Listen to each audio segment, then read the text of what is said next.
Assalamualaikum warahmatullahi wabarakatuh. Akan mempresentasikan hasil kerja kelompok kami tentang perencanaan perkerasan jalan kaku. Alur perencanaan perkerasan jalan kaku menggunakan metode MDP 2024. Pengertian perkerasan kaku. Perkerasan kaku adalah struktur jalan yang menggunakan beton semen sebagai material utama. Karakteristik utamanya adalah kekuatan tinggi yang memungkinkan distribusi beban kendaraan secara merata ke arah yang lebih luas, sehingga mengurangi tekanan pada tanah dasar. Definisi perkerasan kaku.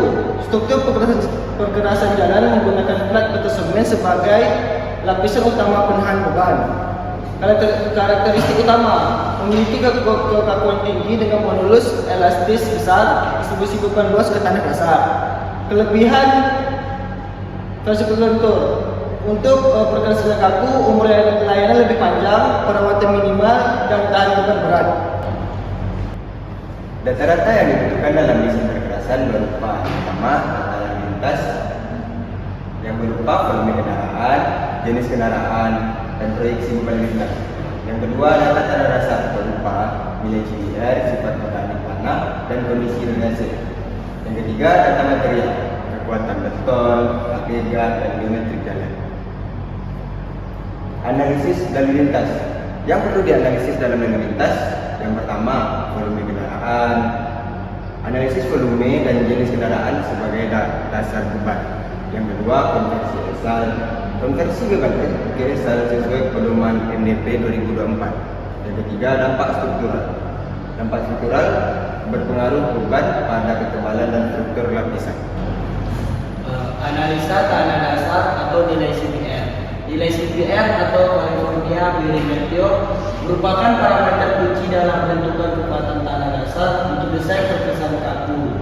Nilai ini menunjukkan kemampuan tanah menahan beban dan menjadi dasar penentuan ketebalan lapisan fondasi. Pengujian CBR dilakukan melalui pengambilan sampel tanah di lapangan, kemudian diuji di laboratorium atau langsung di lokasi untuk mendapatkan nilai daya dukung tanah yang akurat sesuai pedoman MDP 2024. Nah, penentu struktur lapisan perkerasan yang pertama itu adalah lapisan beton, kedua lapisan fondasi, dan yang ketiga itu faktor desain.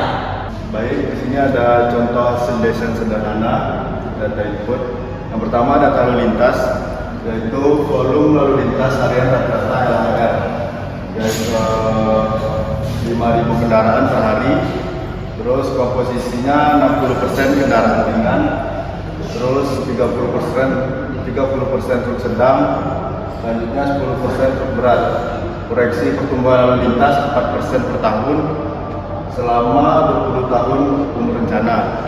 Selanjutnya di sini ada data tanah dan material, yaitu nilai CBR tanah dasar 6%, terus untuk beton rencana K350, FC 29 dpa, terus kuat tarik lentur betonnya 4,4 dpa, terus agregat batu pecah gradasi baik sesuai standar. Parameter desainnya umur rencana 20 tahun, terus faktor keamanan 1,2.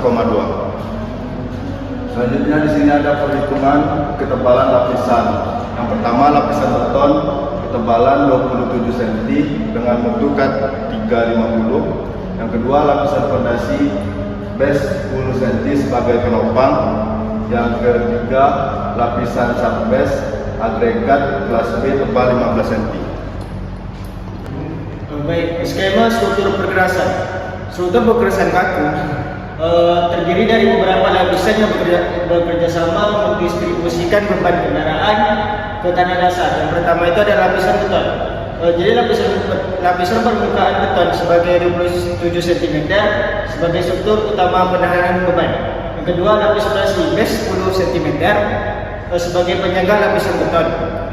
Subbase area kelas B setebal 15 cm untuk drainase dan stabilitas tanah dasar. Kesimpulan, desain gerasan jalan kaku yang baik memerlukan pendekatan sistematis berdasarkan data aturan yang mengikuti pedoman MDP 2024. Berikut adalah poin penting yang perlu diperhatikan dalam proses desain. Yang pertama itu ada data akurat. Itu pentingnya data yang akurat untuk menghasilkan desain gerasan yang andal dan tahan lama. Yang kedua itu pilar desain utama, analisis lalu lintas dan nilai jika tanah dasar sebagai fondasi utama dalam penentuan struktur. Yang ketiga, pedoman MDP 2024, penyusunan struktur lapisan sesuai kondisi lapangan dan standar terkini. Mungkin itu aja yang bisa kami sampaikan. Lebih dan kurang mohon maaf. Sekian, terima kasih.